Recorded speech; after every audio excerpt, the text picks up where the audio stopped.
Welcome back to another episode of Growth Marketers Podcast. I'm Samuel Timothy. And I'm Taylor Rowe.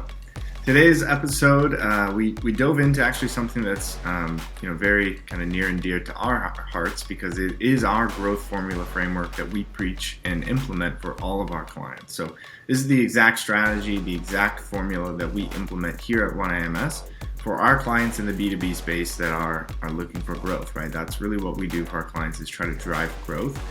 And we have a very specific formula and framework that we've sort of created here, that we live by, that we implement for all of our clients. So please give us a like, subscribe to the podcast, share it with a friend or a colleague if you find some value here. And we're excited to jump right in. So let's go.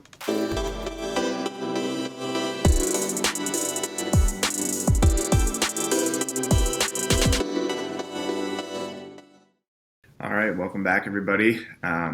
Samuel, we wanted to talk today about specifically what we do for our customers. We talk a lot in this podcast about specific tactics and individual activities, but we also talk a lot about how the buyer's journey has changed, how we as marketers need to continuously adapt our marketing to fit what our customers are looking for. So we have at OneIMS developed what we call as a growth formula framework, and this is pretty standard, and we've been implementing this for the past few years for all of our clients.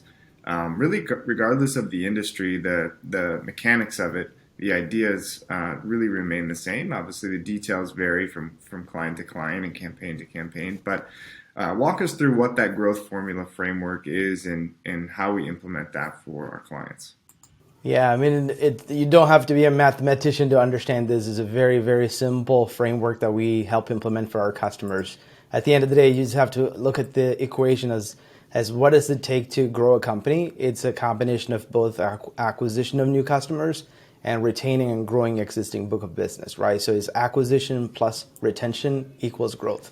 I think what we've commonly seen in many organizations is, especially if they're a little bit of a mature company, they really do a great job in providing best services they can to their customer base. So they have a very loyal customer base that continue to buy from them, and they stay with them, but they do a very poor job on proactively acquiring customers. So that is a scenario that we've seen with a lot of companies, or you see a lot of young and hungry companies that do a great job in customer acquisition, but they burn through their customers at a very fast pace. And I think the SaaS companies have really adopted this whole, how do you lower the churn and how do you increase the customer lifetime value? How do you increase the acquisition, and how do you acquire a customer at a much lower rate? All of those metrics were brought up and researched a lot by SaaS companies, and we try to take some of those things and try to educate our B2B customers and understand the importance of why you need to proactively acquire customers and why you also need to be thinking about retention and growth with that same vigor, and how you need to invest in both to grow a company. Absolutely. So let's repeat that again. So acquisition plus retention equals growth. Like you said, it's not rocket science, right? It's pretty straightforward. And we also understand that not everybody listening to this is in a subscription-based, recurring revenue model type business. But for the most part, when clients that we work with, even if they're one-off projects, they're happening on a relatively consistent basis. So if you are in an industry where you're selling something and that is a one-time purchase, a one-time customer, I would assume in that scenario, in the B2B space, is a relatively high order value, relatively high ticket price, right? But if you are in that type of business, then this still does apply to you. Maybe retention is the wrong naming convention for that. But we'll dive into the details of what we mean by that and what we can do as marketers to market to each of the stages, if you will, of the buyer's journey or of this growth formula. Yeah, but you'd be surprised. Even I've seen in the creative, in the B2B space where they sell equipment, they still can have a maintenance program. They can have, replenishing products. I mean, how many of our customers are actually sells an equipment, but they have a lot of replenishable products and products that they have to buy. So there's still opportunity for retention, not just the one-time sales. Yeah, 100% agree. So let's start with acquisition, right? So what we're talking about with acquisition is, of course, acquiring customers. But before we can get there, we have to look at, well, how do we acquire customers? And of course, what we're talking about is digital marketing. So we're talking about how do we acquire our potential customers, our potential audience? How do we acquire their attention, really? What can we do to get in front of them? And what we've identified is really the two scenarios you can make that happen is what we call create and capture, or create or capture, right? So when we look at our jobs as marketers, again, it's how do we get our audience to consume our content, know who we are, and have some sort of interest in working with us. That's really the first step as marketers. So we can really either do that in two scenarios. Either we can capture the existing demand that's out there, meaning people already know what they're looking for. They're online, they're searching for a solution provider, they're searching for a manufacturer, they're searching for a software, whatever it is that you provide, they're online searching for it, right? So we can certainly capture that existing demand. That's one way. If we do a good job of capturing whatever existing demand there is, we bring them to our website, we educate them, we convert them, that's going to go a long way in terms of our acquisition strategy. On the flip side of that coin, what do we do to actually create some awareness and generate some demand? And depending on what we call as your market maturity, meaning how much existing demand is out there, right? How do people even know that you exist or know that your product or service is something they need to be searching for? And even if they do, there are studies and statistics that show that at any given time, your total addressable market is only about 1 to 3% of them that are actively in a buying cycle, right? So if you take that 1 to 3% of your total addressable market, and then you break that down even further in terms of people that are actively in a buying cycle and also searching online, it may be a pretty small percentage of the market that you're, are actively searching online in a capacity that you could capture their existing demand, so to speak. So depending on the size of your total addressable market, you may be okay with that small percentage, right? But if it's a relatively niche market, which a lot of our clients are, we need to focus on the other side of that, which is creating awareness and generating demand. What we've also seen in the B2B space is that typically the earlier on in the sales process that you can get involved, earlier on in that buyer's journey, if you will, that you can get involved, and focus on the education, the better chance that you have of actually winning that deal when it comes down to actually capturing that demand, right? So a lot of B2B businesses miss on this piece, the creating awareness, but it's a huge piece of that acquisition part of the growth formula that we talk about. Yeah, and I think one thing I would add is, especially when you're focused on acquisition and your majority of your investment is just going into capturing the existing demand, like Taylor, as you said, right? Everybody is really going after that in-market buyers of maybe 1 to 3% of the in-market buyers. So your energy and resources is going to be spent there, and the most competitive is also going to be there in terms of advertising, because everybody knows the little bit of attention that they get from that in-market buyers. Everybody wants to spend money there. So it's that red ocean type of an environment where the biggest opportunity is that 93 to 97% of the addressable market that is not actively in market. So if you could be the strategic company that educate the market and set the buying criteria and become the subject matter expert, provide the greatest value of information, right, and helping your prospective customers solve their business challenges the most efficient way possible, now you are creating a much broader net for you to be able to capture customer base. And I think that's the biggest takeaway that we want our customers to understand, because every time we hear, hey, we want more customers, they're really talking about, oh, we just want to do some Google AdWords so we can get anybody that's actively looking for our custom injection molding company. We want to be number one. But they don't want to worry about anybody who might be learning about custom injection molding or figuring out different alternatives to custom injection molding or whatever those things are. They're not concerned about those people at all. And if they see the lead volume drop because all of a sudden there's a cyclical nature to their search volume for a specific term, and immediately they start worrying like, oh, we're not getting as many leads as we used to, or our cost per click has gone up, or our cost per lead has gone up. And it's all because you're investing all your energy and resource into that 1 to 3% of the in-market buyers, and all your measuring is just those conversions. Yep, absolutely.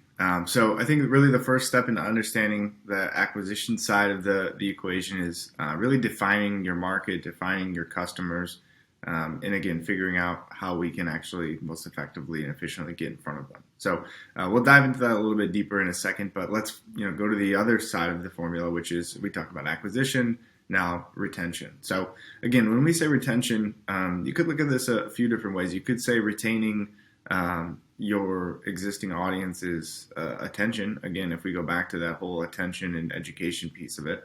So it doesn't necessarily have to be a customer, right? We could lump in our prospects, clients in the pipeline, or potential clients in the pipeline, all the way down to customers who have been customers for 10, 15, 20 years, right? So the idea here is the ability to analyze, segment, and then manage and nurture those customers and that communication to them at scale, but in a tailored and right timing sort of perspective, right? So the meaning is it the right messaging to the right person at the right time, and having the right tools and technology in place allow you to build that segmentation, allow you to understand behavioral characteristics of your leads or your customers. And then ultimately you can leverage those tools to, again, communicate to them at a seemingly one-to-one scale. And it doesn't always have to be email. That's probably the easiest way to look at it when we talk about marketing automation. But it could be, triggering tasks for salespeople to follow up. It could be, building some criteria around your best customers or your worst customers, however you want to look at it, sending them gifts, inviting them to events you could hold. We talk about the ability of building community and having like a VIP sort of, take your best customers and do like retreats or events with them and let them know that, obviously they are, you're grateful for their business, but also you want feedback from them in terms of improving your service to them or your business to them. So there's a lot of different things that you can do in terms of retaining those relationships and those customers.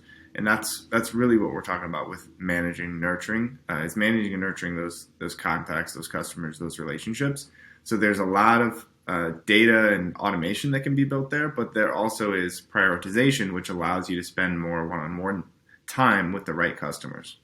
Yeah, and I think when you're spending so much energy and resource in acquiring customers, you are going to be attracting a lot of contacts who may or may not be ready to make a purchase decision. So if you're giving up early on those conversations because they were not, in a buying journey, very quick to make a buying decision, then if you don't nurture those contacts and customers, you're wasting a lot of money on the acquisition side as well. So this is equally important to acquisition, is nurturing and segmenting your existing, contacts that are coming in, also the customers that have been with you. Mm-hmm. Absolutely. So again, if we go back to the growth formula of acquisition plus retention equals growth, again, what we're doing as marketers is just defining and categorizing these activities. So if we take a step even further back and we look at, we talk about the buyer's journey changing, we talk about consumer behavior and habits changing. Biggest shift probably we've seen is where that information lies and where the actual consumer or customer actually consumes that information, right? So what we believe and what we preach to our clients is that, marketers, and this is in the B2B space in particular, but as marketers, our job is to educate our customers and educate our prospects. And as the sales side, the salespeople's job is really just to facilitate that sales process, right? Because the education should be done at scale and should be done through, your website, your digital assets, whatever that may be. And so if you look at it that way, you're just breaking down all of these, creating, capturing, managing, and nurturing. Everything we talked about is really driven by educational content creation and then the distribution of that content. So what format of that content is going to be best to actually articulate your message? Is that best in a roundtable discussion? Is that best in an in-person event? Is that best in a blog post with detailed, custom graphs and charts to articulate exactly what you're trying to, the message you're trying to get across? Is that best in a video? Is that best in a podcast? What is the best way to articulate that message in a way that's going to be, best consumed, that your clients are actually consuming content? And then ultimately, what's going to be the most effective and efficient way to get it in front of your audience. So really, where is your audience consuming information? Where do they go at each of those stages? Where do they go? If we're talking about capturing demand, what are we talking about? We're talking about somebody has high buyer intent who's going to look for a solution provider. Where do they go? Do they go to industry directories? Do they go on social media and ask their peers? Do they go to Google and search? Is it all of the above, right? How do we throw our hat in the ring and make sure that they hear from us at each of those stages? If we're talking about creating awareness and demand, they're not actively in a buying cycle, or they're not actively pursuing something. So where do they go to consume information relative to their job, their roles and responsibilities? How do they, what are they focusing on at their organization? And how can we get in there and add some value and educate them so that we are, synonymous with helping them grow their business or whatever your solution actually provides for them. So really it's kind of taking down to the basis of understanding your customer, understanding how they make purchase decisions, and then every time you produce a piece of content, you're looking at, well, what is the purpose of this content? What if this is perfect, right? If I were perfectly able to explain this to a potential customer, right, on a one-to-one basis or on a one-to-many basis, what does that look like? And then don't just stop there. Look at how can we actually distribute this content? How can we actually get it in front of them? We talk a lot about kind of content arbitrage and breaking up pieces of content. So recording a long form piece of content like this, breaking up it different sections, and that can be distributed through email, through social media. There's a lot of different ways that you can distribute that content. So just think about that every time you're producing some content is, what is the purpose of this? Where are my buyers consuming information? And how do I get this in front of them in a way that they're going to consume it, understand it, and see some value in it? Yeah, I think at the end of the day, marketing is sales at scale, right? Because most of sales conversations are one-to-one, right? People are having to have one-on-one conversations, probably with a buying committee, having multiple interactions, and a lot of times the same questions that are answered to 100 other prospects in the prior sales conversations are having to be answered and repeatedly, right? Where marketing has the capacity to create all those questions that the buyers have and be able to make those answers available in whatever format that the buyer wants to consume it. There's been a lot of study, and I'm sure anybody who's listening can also attest to this. Most of us who are making a very considered purchase, we're doing a lot of research, and oftentimes the last thing we want is a sales guy that's trying to get in the way and holding information from us. And I think 15, 20 years ago, maybe even not that far back, 10 years ago, right? Like if you wanted to get any information, you had to go to the salesperson. You had to go knock on their door and ask for, like, hey, can I get that product specification? How much do you charge? And what's your guarantee? What are customers talking about? Saying about you? All those questions had to be done by talking to the salesperson. So it's pretty clear to us today that most people are doing their research, doing all the information gathering, making a really very educated decision on which option that they want to go with. Then they're approaching a salesperson and basically asking for additional things that they might need to do the final decision making. So we as the marketers and business leaders need to understand how our buyers are buying things differently today, and we need to align and stop holding to every information that you have away from the customer, because you're only making their life harder, and they're going to go with a supplier or a company that's actually much more willing to be open and transparent with information about their product, guarantees, quality issues, or even whatever, right? Whatever concerns and features or whatnot that they need to know to make that purchase. Definitely, and I think one of the other things on the manage and nurture side of the business, right, particularly in the B2B space, I see a lot of companies that are ultimately, really the best way to describe it is kind of complacent with their existing customers, right, and they almost take that for granted. Where we talk with a lot of B2B organizations where 80-90% of their revenue every year is repeat customers, right? So if you look at that, acquisition plus retention equals growth. They have very minimal efforts on acquisition, right? And most of their revenue comes from that retention. But when we ask them, what strategies they have for managing and nurturing those contacts and customers, for being proactive, for reaching out, do we have data to segment leads based on purchase behavior? Do we know who are, do we have hard data to say our best customers, how frequently they purchase from us? Do we have an account manager that manages those relationships? A lot of times the answer is no, we're not doing anything. And so it's kind of like, I almost say we're getting lucky. I mean, but at the end of the day, you're keeping and retaining that business because of the service you're providing. It must be high quality. They must really enjoy working with you. But from a marketing perspective, how do we take that to the next level? Because we also hear from those very same companies that if we ask, do you believe that all of your customers know all of your service offerings, right? No, right? A lot of times they'll be working with a division of the organization that is, one cubicle over or a couple offices down from another division of the company that doesn't even know that they exist, right? So there's a lot of, expansion that could happen. There's a lot of value from building that relationship. So we see that a lot. And then we also see the flip side of that where you talk about SaaS companies, startup companies, where all of the effort is, marketing effort is on acquisition. And we spend so much time acquiring customers. We spend a lot of sales efforts, a lot of marketing efforts, a lot of hard dollars on acquiring new customers. And then the same thing, not a ton of effort in expanding those relationships and engagements. So make sure you not just understand, well, yes, like you said earlier, it's not rocket science. It makes sense. You get more customers, you keep the existing customers, you're going to grow. Make sure that you have a concerted effort on each of those areas because it's not gonna happen on it by accident. It's not gonna happen through magic. It's gonna happen through a very specific and strategic plan, and then ultimately the discipline to execute the plan. And I think especially if you're, if you're selling very high value product offerings and you have a lot of different additional service offerings that you can provide, retention is even more critical because your average customer is worth really, really a lot.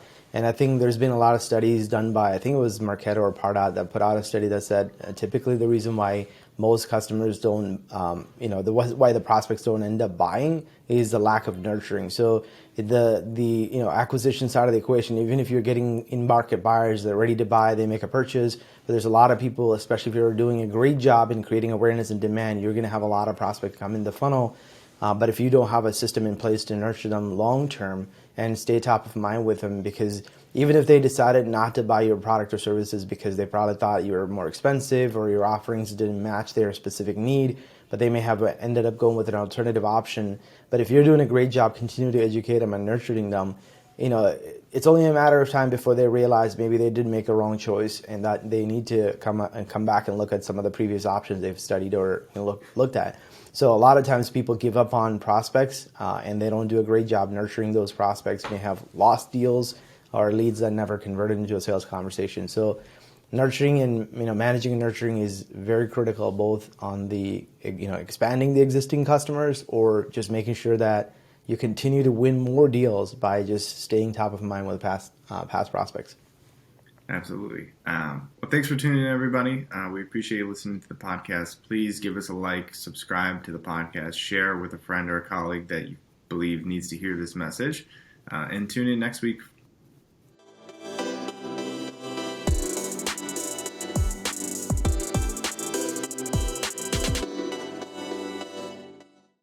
Growth Marketers is brought to you by OneIMS, helping you reach new heights through integrated marketing. One world, one web, OneIMS.